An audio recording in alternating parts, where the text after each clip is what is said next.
નમસ્કાર વિદ્યાર્થી મિત્રો, આપણે ભૂગોળમાં આમ જોઈએ તો 9મો પાઠ અને આમ આપણે જે શીખીએ છીએ એ પ્રમાણે ત્રીજા પાઠનું અધ્યયન કરીએ છીએ। 9મો પાઠ એટલે કુદરતી સંસાધનોના આજના ત્રીજા વર્ગમાં આપ સર્વે વિદ્યાર્થી મિત્રોનું સ્વાગત છે। આપણે પહેલા બે વર્ગમાં કુદરતી સંસાધનો એટલે શું અને તેનું વર્ગીકરણ અને બીજા તાસમાં આપણે જળ સંસાધન વિશેની વાત કરી। જળ સંસાધન પછીનું મહત્વનું કોઈ સંસાધન હોય તો એ ભૂમિ સંસાધન। ભૂમિ એટલે જમીન।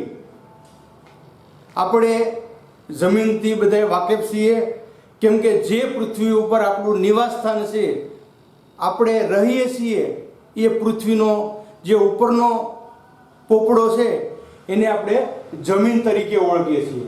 તો આજે આપણે જોઈએ કે ભૂમિ સંસાધન તો આદિ માનવથી શરૂ કરી અને આજ સુધી પ્રત્યેક માણસે જમીનનો ખૂબ ઉપયોગ કર્યો છે અથવા વિવિધ ઉપયોગ કર્યો છે। પોતપોતાની રીતે એને જમીનનો ઉપયોગ કર્યો છે। વધુમાં વધુ માનવીએ જમીનનો ઉપયોગ ખેતીમાં કર્યો છે।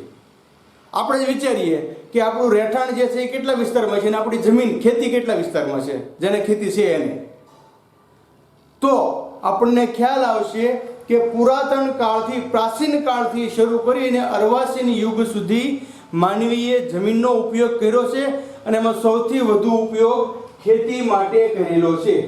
એટલે અહીંયા આપણે કહી શકીએ કે ખેતી માટે જે ભૂમિ ભાગનો ઉપયોગ થાય છે તેને જમીન કહેવામાં આવે છે। એટલે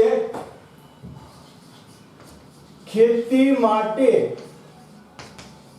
જે ભૂમિ ભાગ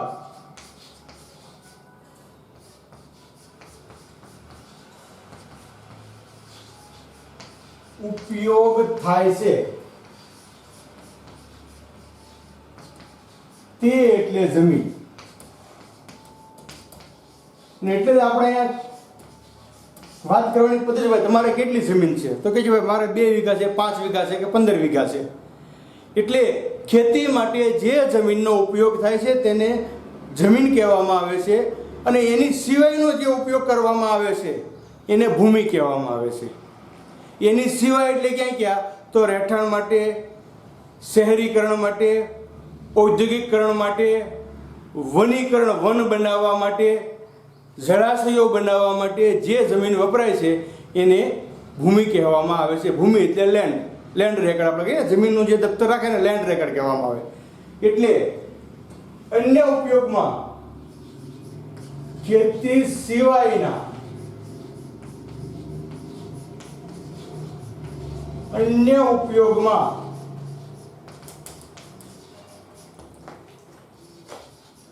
આવતા ભૂમિ ભાગને ભૂમિ કહેવાય છે।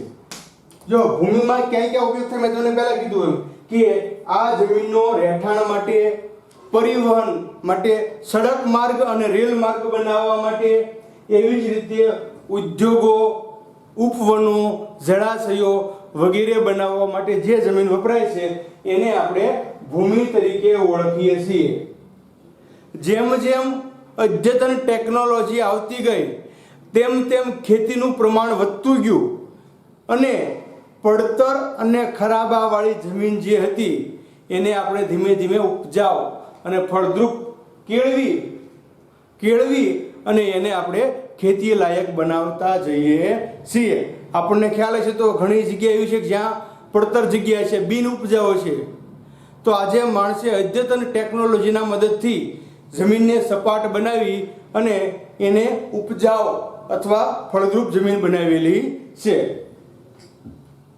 અને માણસ આજે પણ જમીનનો અનેક રીતે ઉપયોગ કરે છે। હવે આપણે ભૂમિ સંસાધનની વાત જોયા પછી એમાં જે પહેલો ભાગ છે ખેતી માટે એટલે ખેતી. તો ભૂમિનો પ્રાચીન કાળથી આદિ માનવ જ્યારે સ્થાયી બન્યો ત્યારથી શરૂ કરી અને આજ સુધી ખેતી તરીકે ઉપયોગ થતો આવ્યો છે. ખેતીની શરૂઆત થઈ ત્યારથી શરૂ કરીએ તો આજ સુધીના માનવના વિકાસમાં ખેતીનો અમૂલ્ય ફાળો રહેલો છે. શરૂઆતથી મેં કીધું એમ, કેમ કે ખેતીની શરૂઆતથી જ માનવીના સ્થાયી જીવનની શરૂઆત થઈ ગઈ. આપણે અગાઉ ભણી ગયા કે માનવી આદિ માનવી તરીકે જંગલમાં વસતો, ભટકતું જીવન જીવતો અને વૃક્ષના ફળ બીજ આદિ ખાઈ અને ગુજરાન ચલાવતો. પણ ધીમે ધીમે એનામાં ખેતીની સમજ આવી, એટલે ખેતીની સમજથી એના સ્થાયી જીવનની શરૂઆત થઈ. આમ જોવા જઈએ તો આપણે કહી શકીએ કે ભારતમાં અથવા વિશ્વમાં ખેતીની શરૂઆતથી સામાજિક અને આર્થિક પરિવર્તનનું મહત્વનું પરિબળ કોઈ હોય તો ખેતી છે. માનવીમાં થયેલ સામાજિક અને આર્થિક પરિવર્તન માટેનું મહત્વનું પરિબળ કોઈ હોય તો તે ખેતી છે. પરંપરાગત સદીઓથી ભારતમાં અને ઇજિપ્તમાં ખેતી થતી આવી છે. અરે ત્યાં સુધી કહી શકીએ કે ભારતમાં તો વેદકાળમાં પણ ખેતી થતી હતી. તેના પુરાવા ઉલ્લેખો આજે મળે છે. જો ભારત એક એવો દેશ છે કે જેણે વિશ્વને બધી વસ્તુ આપી છે, ભલે આપણને આપણા દેશનું સ્વાભિમાન ન હોય, કેમ કે આપણે દેશ કરતાં વિદેશને વધુ ભણીએ છીએ. આ આપણી કમનસીબી તો કમનસીબી, દુર્ભાગ્ય કે તો દુર્ભાગ્ય અથવા પશ્ચિમી સંસ્કૃતિનું આંધળું અનુકરણ છે. એટલે ભારતે વિશ્વને ખૂબ આપ્યું છે. ખેતીની શરૂઆત ભારતે કરેલી છે, કેમ કે વૈદિક કાળમાં પણ એનો ઉલ્લેખ થયેલો છે કે ભારતમાં ખેતી થતી હતી અને આજ કરતાં પણ સારી રીતે ખેતી કરવામાં આવતી હતી. એટલે ખેતીની બાબતમાં જોઈએ આપણે તો સદીઓથી ભારતમાં ખેતી થતી આવેલી છે. એટલે અહીંયા આપણે સમય જતાં સંસ્કૃતિના વિકાસ થયો. સંસ્કૃતિના વિકાસની સાથે સાથે આબોહવાની અનુકૂળતા અને જમીનની ફળદ્રુપતા વધતા ખેતીનો વ્યાપ ખૂબ વધ્યો.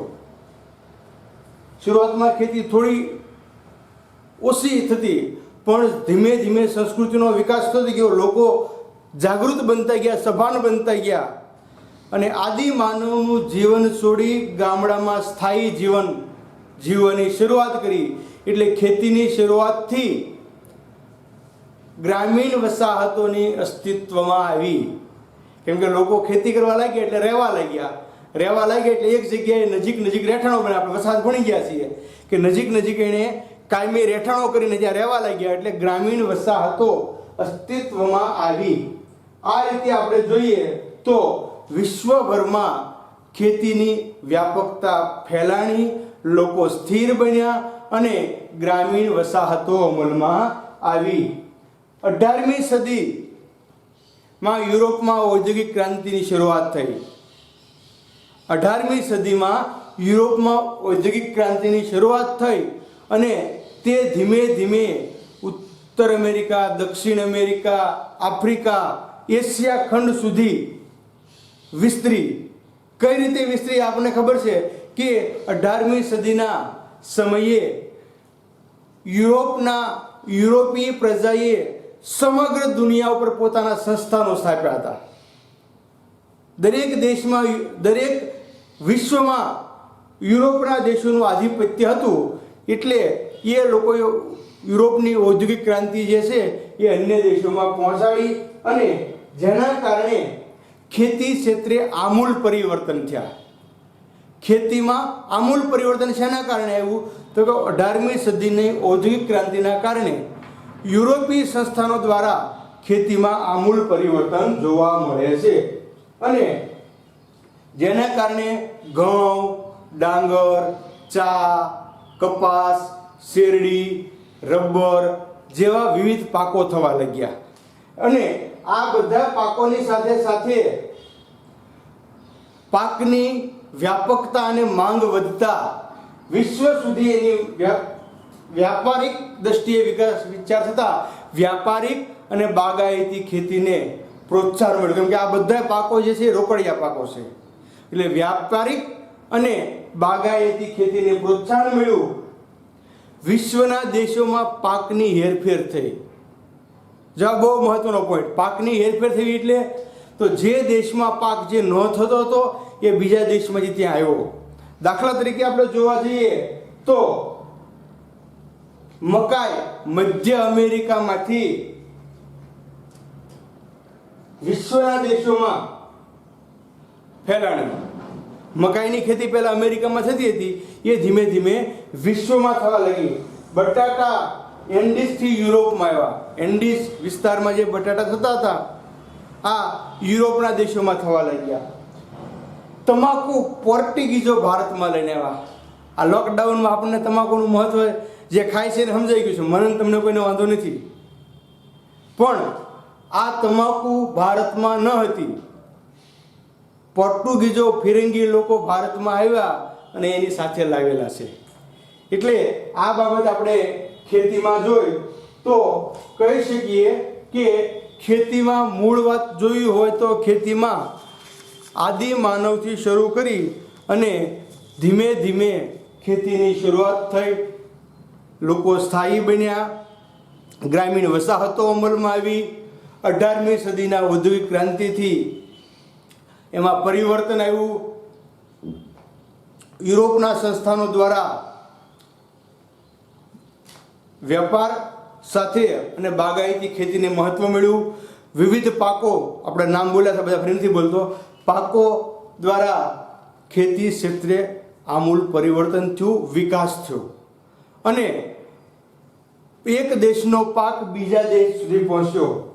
હાલના સમયમાં આધુનિક ટેકનોલોજીના કારણે જો ટેકનોલોજી વધી છે, પહેલાંના સમયમાં આપણે કેવું હોય તો તૈયાર થયેલા પાકને ઘરે પહોંચાડવામાં 15 થી 20 દિવસ થતા હતા. જ્યારે આજે ઓપનરો આવતા, હલર કે થ્રેસર આવતા, આપણે બપોર સુધીમાં પાક ઘરે લઈને જતા રહીએ છીએ. એટલે આ આધુનિક સાધનો અને યાંત્રિકીકરણની વાત છે. એટલે આધુનિક ટેકનોલોજીથી ખેતીમાં આમૂલ પરિવર્તન થયું છે, જેને કારણે આધુનિક ટપક પદ્ધતિ, ફુવારા પદ્ધતિ, માઇક્રો ઇરિગેશન પદ્ધતિ જેવી ખેતી પદ્ધતિ અમલમાં આવી છે. સાથે સાથે પહેલાં ઋતુગત ખેતી થતી હતી, જેવી ઋતુ રવિ પાક, ખરીફ પાક આપણે જોઈએ છીએ. પણ આજે તો ગ્રીન હાઉસ ખેતી અસ્તિત્વમાં આવી છે અને માણસ જેવું ધારે તેવું વાતાવરણ, જેમ આપણે ઘરમાં પણ એસી મૂકીને ફેરફાર કરી શકીએ છીએ, એમ વનસ્પતિ અથવા પાક માટે પણ green house effect, green house જે છે એ એક એસીનું કામ કરે છે. એટલે ગ્રીન હાઉસ દ્વારા પાક માટે અનુકૂળ વાતાવરણ સર્જી શકવામાં આવે છે. આ હતી ખેતીની મૂળભૂત બાબતો. ખેતી ભારત માટે ખૂબ મહત્ત્વની છે, કેમ કે ભારતમાં 60% જેવી વસ્તી ખેતી સાથે જોડાયેલી છે. ખેતી પ્રધાન દેશ છે. એટલે ખેતીની બાબત જોયા પછી આપણે જોઈએ તો આ ખેતીમાં પણ ઘણી બધી સમસ્યાઓ, ખેતીના પાક સાથે જોડાયેલી ઘણી બધી સમસ્યાઓ ધીમે ધીમે આપણા સુધી પહોંચી છે. તો આપણે ભૂમિ સંસાધનોમાં ખેતીનો અભ્યાસ કર્યા પછી હવે આપણે ખેતી લાયક ભૂમિ સંસાધન સાથે જોડાયેલી સમસ્યાઓ. જો આપણે જળ સંસાધન જોયું હતું તો એની સાથે પણ અમુક સમસ્યાઓ હતી.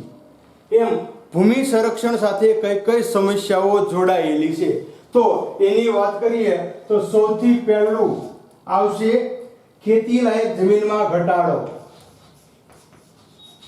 ખેતી લાયક જમીનમાં ઘટાડો. તો આપણે વિદ્યાર્થી મિત્રો કહી શકીએ કે પહેલાના સમયમાં વૈદિક કાળથી શરૂ કરી જે ખેતી લાયક જમીન હતી એ આજે રહી નથી. તો ઘટી કઈ રીતે? તો કે જમીન છે એ છે તે એમાં કોઈ ઘટાડો થયો નથી, પરંતુ શહેરીકરણ, ઔદ્યોગિકરણ, પરિવહન એટલે કે સડક માર્ગ અને રેલ માર્ગ વગેરેના કારણે ખેતી લાયક જમીનમાં ઘટાડો થતો જાય છે.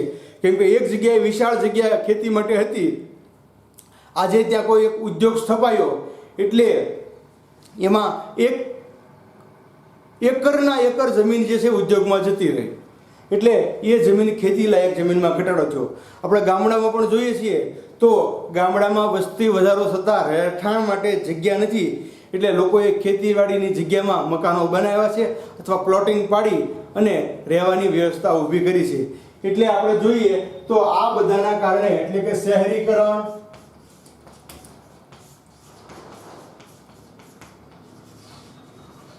ઉદ્યોગ, ઔદ્યોગિકરણ, પરિવહન માટે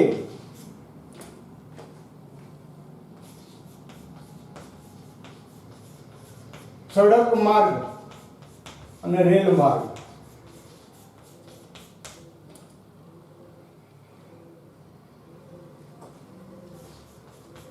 વગેરેમાં વધારો થતા ખેતી લાયક જમીનમાં ઘટાડો થયો છે. જો આપનું દ્રષ્ટાંત સરળ, આપણે અહીંયા ભાવનગરથી સોમનાથનો હાઈવે રસ્તો 4 લેન બને છે, તો એમાં સરકારે ઘણી બધી જમીન સંપાદન કરી, ખેડૂતોનું વળતર મળી ગયું, પણ આટલી જમીનનો ઘટાડો થયો આ આપણે સ્વીકારવું પડે. એટલે ખેતી લાયક જમીનમાં ઘટાડો કઈ રીતે થાય છે? મેં કીધું જમીન એટલી જ છે, પણ એનો હેતુ ફેર થતાં ખેતી સિવાયના અન્ય હેતુ માટે ઉપયોગ થતાં ખેતી લાયક જમીનમાં ઘટાડો થતો જાય છે. અતિ સિંચાઈથી ક્ષારીકરણ, ખેતીમાં ત્રણેય સિઝનમાં પાક લેવાની શરૂઆત થઈ, સિંચાઈના સાધનોની સગવડ વધી એટલે ત્રણેય સિઝનમાં પાક લેવાની શરૂઆત થઈ, જેના કારણે ભૂમિગત જળમાંથી સિંચાઈ થતી હતી. એટલે સિંચાઈ વધતા જમીનનું પાણી જે છે એ બહાર આવ્યું અને ક્ષારની ઘનતા ઓછી હોવાથી ક્ષાર ઉપર આવ્યું, અને આ ક્ષારને કારણે જમીન જે છે એ ક્ષારયુક્ત બની. એટલે કે સિંચાઈના સાધનો વધતા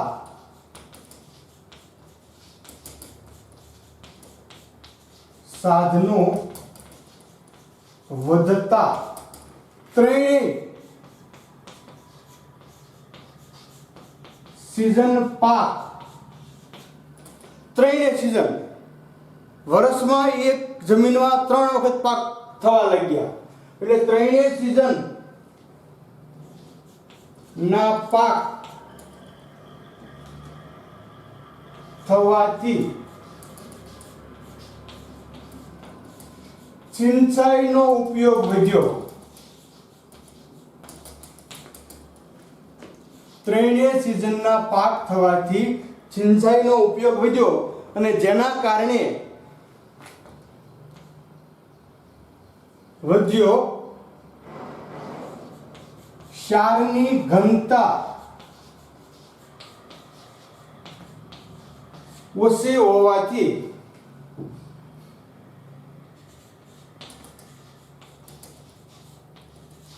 ઉપર આવી. આથી ખેતી લાયક જમીનમાં ક્ષારતા વધી. તો ક્ષારનું પ્રમાણ વધ્યું એટલે ફળદ્રુપતા ઓટોમેટિક ઘટવાની છે. ત્રણેય સિઝનના પાક થવાથી સિંચાઈ વધી એટલે પાણીના તળ ઊંડા ગયા અને ક્ષાર ઉપર આવ્યો, જેના કારણે જમીનમાં ક્ષારતાનું પ્રમાણ છે એ વધ્યું. ત્યાર પછી જમીનનું ધોવાણ, આ પણ એક મહત્વનું પરિબળ અથવા મહત્વની સમીક્ષા છે. જમીનનું ધોવાણ, તો પહેલી જ વાત કે ઉપરનું પડ ક્ષારયુક્ત બન્યું એટલે પાણીની સંગ્રહ શક્તિમાં ઘટાડો થયો. જે જમીનમાં જે પાણી સંગ્રહ થવો જોઈએ આ સંગ્રહ ન થયો, એના કારણે ક્ષારયુક્ત જમીન બનતા ઉપરનું પડની સંગ્રહ શક્તિ ઘટી અને વરસાદના કારણે જમીનનું ધોવાણ થયું. બીજી બાબતમાં કે નદીઓના ઉપરવાસમાં વૃક્ષો ઘટતા વહેણની તીવ્રતા વધી, એટલે પાણીનો વેગ વધવાનો છે. પાણીનો વેગ વધે એટલે ધોવાણ થવાનું છે. અને નીચેના ભાગમાં પૂરને કારણે ધોવાણ થયું. એટલે ઉપરવાસ અને નીચે બંને બાજુ ધોવાણની શરૂઆત થઈ. એટલે જમીનનું ધોવાણ આપણે જોઈએ તો ક્ષારયુક્ત જમીન હોવાથી ઉપરના પડની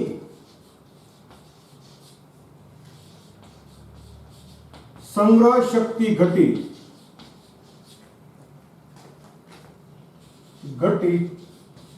આથી વરસાદમાં ધોવાણ થયું.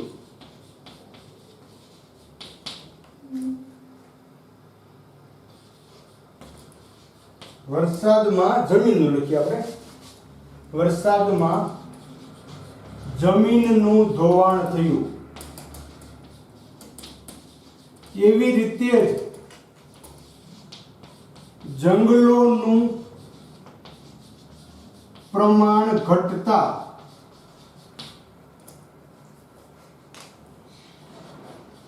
નદીના ઉપરવાસમાં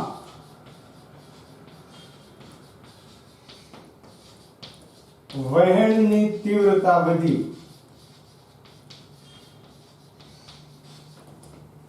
વહેણની તીવ્રતા વધી અને નીચેના ભાગમાં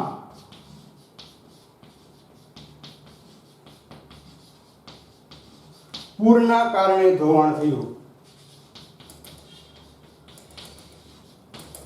એટલે આ બધા પરિબળોને કારણે જમીનનું ધોવાણ થયું અને આ પણ ભૂમિ સંસાધન માટેની એક મહત્વની સમસ્યા બની.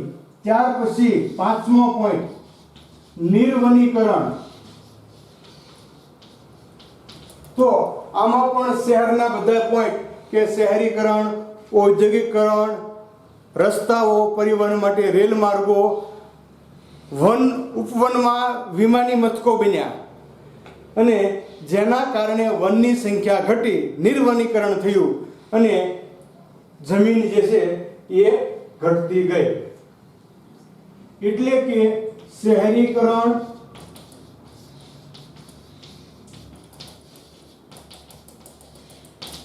ઔદ્યોગિકરણ,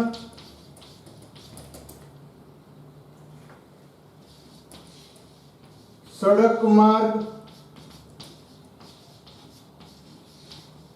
રેલ માર્ગ, ત્યાર પછી આપણે જોવા જઈએ તો વનમાં વિમાનઘર, વિમાન મથક, વન ઉપવનોમાં વિમાન મથકના નિર્માણ થયા. ખેતીને પ્રોત્સાહન,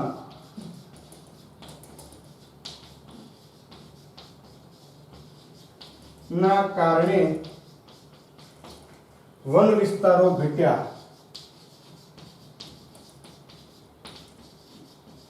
એટલે આમ જોવા જઈએ તો આ બધા પરિબળોને કારણે નિવનીકરણની પ્રવૃત્તિ વધી અને ખેતીની પ્રવૃત્તિ વધી, જેના કારણે જમીન સંસાધન માટે એક પડકાર ઊભો થયો.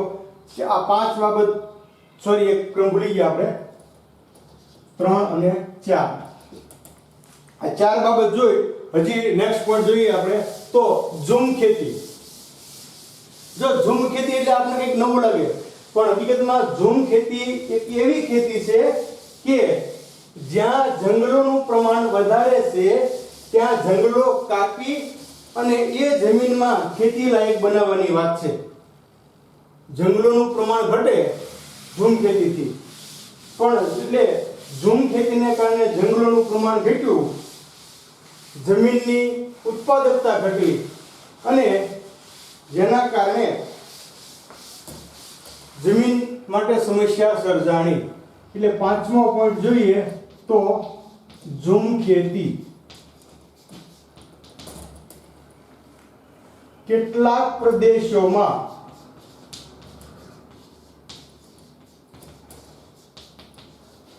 જંગલ કાપીને ખેતી લાયક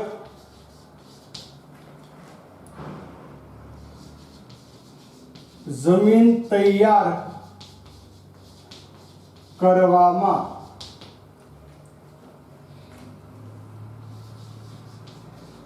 આવે છે, તેને ઝૂમ ખેતી કહેવાય.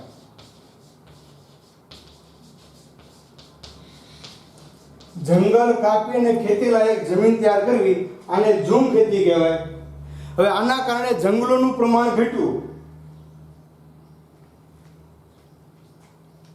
જમીનની ઉત્પાદકતા ઘટી, એટલે જંગલો કાપી અને ત્યાં પણ નવી ખેતી શરૂ થઈ ગઈ.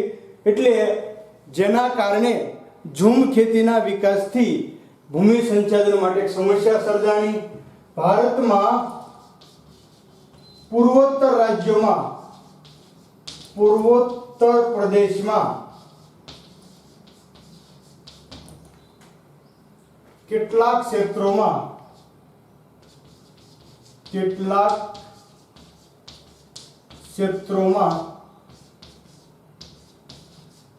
ઝૂમ ખેતી કરવામાં આવે છે. ત્યાર પછી સઘન ખેતી.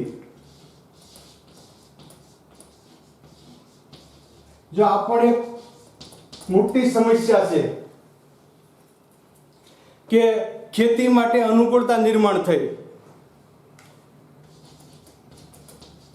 ખેતી માટે આમ જોવા જઈએ તો સિંચાઈ,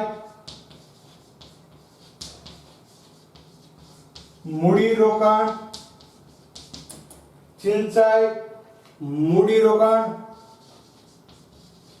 આધુનિક યંત્રોનો ઉપયોગ, વધતા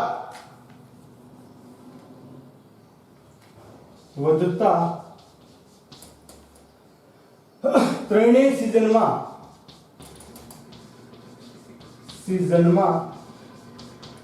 સઘન ખેતી ની શરૂઆત થઈ.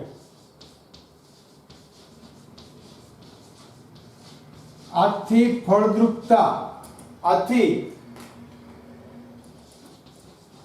જમીનની ફળદ્રુપતા ઘટી. આપણે એક મોટી સમસ્યા કે ભાઈ આપણે એક મોલ કાઢી, એક પાક તૈયાર થઈ ગયો તરત બીજો પાક કરી દેવાનો, બીજો પાક તૈયાર થાય તરત ત્રીજો પાક કરી દેવાનો, એટલે જમીન ક્યારેય ખાલી જ ન રહે. એટલે સઘન ખેતી નિર્માણ થઈ એટલે શું કર્યું, જમીનની ફળદ્રુપતા ઘટી અને જમીનની ફળદ્રુપતા ઘટતા લોકોએ સહેલો રસ્તો અપનાવ્યો. એટલે એ પણ બીજી સમસ્યા થઈ કે કૃત્રિમ ખાતર અને જંતુનાશક દવાનો ઉપયોગ.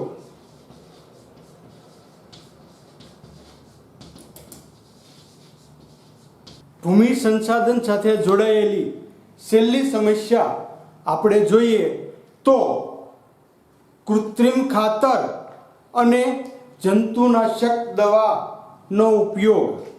વિદ્યાર્થી મિત્રો, જમીનની ફળદ્રુપતા ઘટી એટલે લોકોએ સહેલો રસ્તો અપનાવી લીધો કે ભાઈ ખાતર નાખો એટલે જમીનની ફળદ્રુપતા વધવાની છે, જેના કારણે યુરિયા, ડીએપી, એમોનિયમ, ફોસ્ફેટ જેવા ખાતરો, રાસાયણિક ખાતરોનો ઉપયોગ વધ્યો અને જેના કારણે લાંબા પરિણામે જમીનની ફળદ્રુપતા ઘટી અને સાથે સાથે પાક બચાવવા માટે જંતુનાશક દવા કીટનાશકનો ઉપયોગ વધ્યો અને આ દવા જમીન સાથે ભળતા જમીનનું પ્રદૂષણ થયું.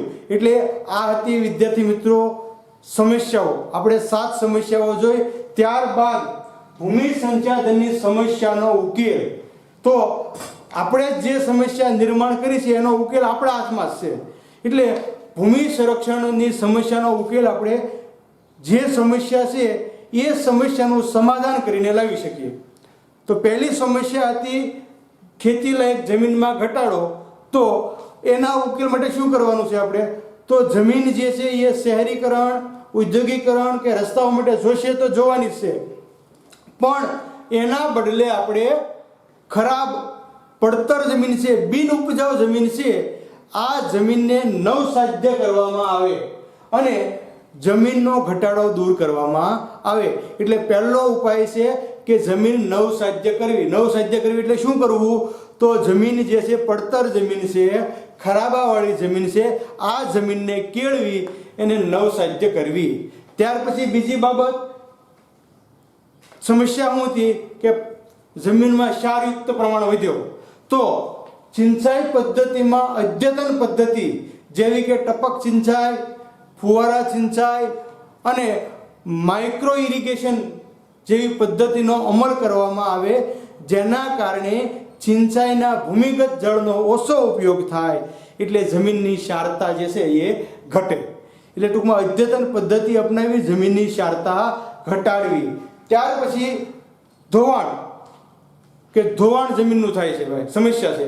તો જમીનનું ધોવાણ અટકાવવા માટે પાણીનો જે પ્રવાહ છે, વેગીલો પ્રવાહ, એ જમીનનું ધોવાણ કરે છે. તો પ્રવાહને અટકાવવો પડે. તો પ્રવાહને અટકાવવા માટે વન નિર્માણ કરવા, નવા વૃક્ષો વાવીને વન નિર્માણ કરીએ એટલે વનીકરણ કરીએ અને આડબંધો બાંધતા પાણીનો વેગ ઘટે એટલે જમીનનું ધોવાણ આપોઆપ અટકવાનું છે. એટલે કે વનીકરણ અને આડબંધથી ધોવાણ અટકાવવું. ત્યાર પછી ઝૂમ ખેતી આવી હતી. તો ઝૂમ ખેતીને સદંતર બંધ કરી દેવાની છે. ઝૂમ ખેતીને તમે બંધ કરી દો, જેના કારણે જંગલોનું પ્રમાણ ઘટશે નહીં, એટલે આપોઆપ જમીનનો સમસ્યા દૂર થઈ જશે. એટલે ઝૂમ ખેતી સદંતર બંધ કરી અને એના બદલે બાગાયતી ખેતી, કારણ કે બાગાયતી ખેતીમાં એક પ્રકારના વૃક્ષો જ રહેવાના છે અને જેના કારણે જમીનનું પ્રદૂષણ આપણે અટકાવી શકીએ. ત્યાર પછીની મહત્વની બાબત કે કૃત્રિમ ખાતરના બદલે દેશી ચાણિયું ખાતર, પશુના ચાણમાંથી બનાવેલું ખાતરનો ઉપયોગ કરવાનો, અથવા કચરાનો ઉપયોગ પણ તમે ખાતર તરીકે કરી શકો. એટલે રાસાયણિક ખાતરોનો શક્ય બને એટલો ઉપયોગ ઓછો કરવો. આજના સમયમાં જૈવિક ખેતી, સજીવ ખેતી આવતા આમાં ઘણો બધો સુધારો થયો છે. એમાં પણ વિદ્યાર્થી મિત્રો આપણે હજી ઘણી બધી કાળજી લેવી પડશે. એટલે કૃત્રિમ ખાતરના બદલે કુદરતી ખાતર, ચાણિયા ખાતરનો ઉપયોગ કરવાનો. રાસાયણિક દવા, જંતુનાશક દવા જમીનનું ખૂબ મોટું પ્રદૂષણ કરે છે, એટલે આને દૂર કરવા માટે આપણે જંતુનાશક દવાનો ઉપયોગ બંધ કરવાનો છે અને એના સ્થાને ગૌમૂત્ર કે જૈવિક કીટનાશક ઉત્પન્ન કરી અને સજીવ ખેતી વારે ઘડીએ પોઈન્ટ આવશે, કેમ કે દરેક જગ્યાએ અનુસરણ કરવું પડશે એનું. જૈવિક કીટનાશક આપણી ઘણી બધી, આપણે આજુબાજુમાં પર્યાવરણમાં ઘણા બધા એવા પદાર્થો છે કે જે કીટનાશક તરીકે કામ આવી શકે છે અને આજે લોકો એનો ઉપયોગ પણ કરે છે દવામાં. એટલે જંતુનાશક દવાના સ્થાને ગૌમૂત્ર, જૈવિક કીટનાશક દવાનો ઉપયોગ કરવો. એટલે હાનિકારક જંતુનાશક દવાનો ઉપયોગ બંધ થતાં જમીન આપોઆપ શુદ્ધ થશે, એની સમસ્યા ઓટોમેટિક હલ થશે. તો વિદ્યાર્થી મિત્રો, આજના દિવસે આપણે ભૂમિ સંસાધનની વાત કરી. જો સમગ્ર વાતનો સાર આપણી આજુબાજુ છે, કેમ કે આપણી આજુબાજુ સંસાધનો છે, સંસાધનોની સમસ્યા આપણે છીએ, એનો ઉકેલ પણ આપણે છીએ. તો સમસ્યા આપણે જ દૂર કરશું અને એના ઉકેલ આપણે શોધીશું, જેથી ભૂમિગત સંસાધન જે આપણને કુદરતી મળ્યું છે, નૈસર્ગિક રીતે મળ્યું છે, એ જળવાઈ રહે. તો આજના દિવસે આપણે વિદ્યાર્થી મિત્રો ટૂંકમાં કહેવું હોય, અત્યાર સુધીના ત્રણેય પીરિયડની વાત ટૂંકમાં વર્ણવી હોય તો કુદરતી સંસાધનો કે માણસે આજુબાજુમાંથી પૃથ્વી પર રહેલા જે પદાર્થનો ઉપયોગ પોતાના વિકાસ માટે કર્યો એને કુદરતી સંસાધન કહેવાય છે. જૈવિક અને અજૈવિક તમામ તત્વોનો એમાં સમાવેશ થાય છે. ત્યાર પછી એના વિકાસની વાત કરી હતી. પછી વર્ગીકરણ આપણે જોયું તો કુદરતી સંસાધનો મુખ્યત્વે 4 ભાગમાં વર્ગીકરણ થયું હતું. ફરી પાછા રિપીટ કરીએ તો માલિકીની દ્રષ્ટિએ, પ્રાપ્યતાની દ્રષ્ટિએ, વિતરણની દ્રષ્ટિએ અને ઉપયોગિતાની દ્રષ્ટિએ 4 ભાગના પેટા પોઈન્ટ આપણે જોયા હતા, અત્યારે નથી જોતા. ત્યાર પછી આપણે જળ સંસાધનની વાત કરી તો જળ સંસાધન એના પ્રાપ્તિ સ્થાનોને આધારે 3 ભાગમાં વહેંચાણું હતું. વૃષ્ટિજળ કે વરસાદ અને હિમવર્ષા દ્વારા મળે છે. એવી જ રીતે પૃષ્ટિજળ, સપાટી જળ, પાણીની સપાટી પરનું જળ જે છે, ટૂંકમાં કહેવું હોય તો નદી, ઝરણામાં વહેતું અને સરોવર અને તળાવમાં સંગ્રહાયેલું પાણી એટલે જળ સપાટી. પુષ્ટિજળ ખાસ કરીને આપણે ટૂંકમાં આજે મુદ્દો લઈએ છીએ તો યુએસએ અને કેનેડાની સરહદ વિસ્તારે 5 જે ગ્રેટ લેક્સ આવેલા છે ત્યાં સંગ્રહાયેલું છે. ભારતની પણ ઘણી બધી નદીઓ અને એના ઉપર બંધો બાંધી અને આ પુષ્ટિજળનો ઉપયોગ કરવામાં આવે છે. જળ એ જીવન કંઈ તો ખોટું નથી. એ પ્રમાણે આપણે જ્યાં પુષ્ટિજળ વધારે છે ત્યાં આર્થિક સદ્ધરતા વધારે થશે. ત્યાર પછી જળ સંસાધનના સમસ્યાઓ જોઈ આપણે, એના ઉકેલો જોયા. આજના પીરિયડમાં આપણે ભૂમિગત સંસાધનની વાત કરી, ભૂમિ સંસાધન, તો એમાં માણસ પ્રાચીન કાળથી ખેતી સાથે જોડાયેલો છે. ખેતીના કારણે જ માણસનો સામાજિક અને આર્થિક પરિવર્તન થયું છે. આ એક મહત્વનું પરિબળ ખેતી છે. ખેતીના કારણે માણસ સ્થાયી બન્યો એટલે ગ્રામ્ય વસાહતો અસ્તિત્વમાં આવી. એવી જ રીતે 18મી સદીમાં ઔદ્યોગિક ક્રાંતિ થતાં ખેતીના ક્ષેત્રે ઘણું બધું પરિવર્તન આવ્યું. દેશમાં યુરોપના સંસ્થાનો દ્વારા ખેતી સંબંધિત જાણકારી મળી અને ખેતીનો વ્યાપ વધ્યો, જેના કારણે વિવિધ પાકો શેરડી, કપાસ, શણ, ચા, રબર, કોફી આ બધા પાકો અસ્તિત્વમાં આવ્યા. એક જગ્યાનો પાક બીજી જગ્યાએ પહોંચ્યો એટલે કે મધ્ય અમેરિકાની મકાઈ છે એ વિશ્વમાં ગઈ, એન્ડીઝના બટાકા યુરોપમાં ગયા, પોર્ટુગીઝો ભારતમાં તમાકુ લઈને આવ્યા. આ બધા પાકો વિશેની વાત કર્યા બાદ ટેકનોલોજી અને યાંત્રિક સાધનોની સુવિધાથી ખેતીમાં આમૂલ પરિવર્તન આવ્યું. સિંચાઈની નવા સંશોધનો થયા, જેના કારણે ખેતીમાં વ્યાપ છે એ વધતો ગયો. ખેતીનો વ્યાપ વધતા એમાં સમસ્યાઓ નિર્માણ થઈ. તો એની સમસ્યાઓ આપણે જોઈ કે ખેતીલાયક જમીનમાં ઘટાડો થયો. એવી જ રીતે સિંચાઈને કારણે ક્ષારીકરણ વધ્યું, જમીન ધોવાણ થયું, નિર્વનીકરણ આવ્યું, ઝૂમ ખેતી, સઘન ખેતી અને કૃત્રિમ ખાતર અને રાસાયણિક ખાતરોનો ઉપયોગ વધ્યો. આ બધીની સમસ્યા. એની સામે એના ઉપાયો જોઈએ આપણે કે નવસાધ્ય જમીન કરવાની, એટલે કે પડતર અને બિન ઉપજાઉ જમીન છે એ આપણે કેળવી અને ખેતીલાયક બનાવવાની છે. ક્ષારીકરણ અટકાવવા માટે સિંચાઈની અત્યાધુનિક પ્રવૃત્તિઓ જેવી કે ટપક સિંચાઈ, ફુવારા સિંચાઈ અને માઇક્રો ઇરિગેશન પદ્ધતિ અપનાવી પાણીનો ઉપયોગ ઘટાડી અને ક્ષારીકરણ ઘટાડી શકીએ. જમીનનું ધોવાણ અટકાવવા માટે વનીકરણ અને આડબંધો મહત્વનો રસ્તો છે. એવી જ રીતે ઝૂમ ખેતી બંધ કરી બાગાયતી ખેતી કરવાની અને કૃત્રિમ ખાતરના બદલે કુદરતી ખાતર, છાણિયા ખાતરનો ઉપયોગ કરવાનો અને જંતુનાશક દવાના સ્થાને ગૌમૂત્ર કે જૈવિક કીટનાશક દવાઓ વાપરી અને આપણે ભૂમિ સંસાધનની સમસ્યાઓ હલ કરી શકીએ. તો અહીંયા સુધીની બાબત વિદ્યાર્થી મિત્રો તમારા વાસ્તવિક જીવનો પણ આપણે આત્મસાત કરવાની છે, કેમ કે આપણે બધા ખેતી સાથે જોડાયેલા છીએ.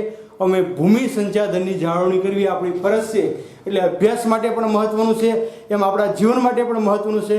તો આત્મસાત કરીએ, સાથે સાથે પાકું કરી અને પરીક્ષામાં વધુમાં વધુ રેન્ક મળે એવા પ્રયત્નો કરીએ.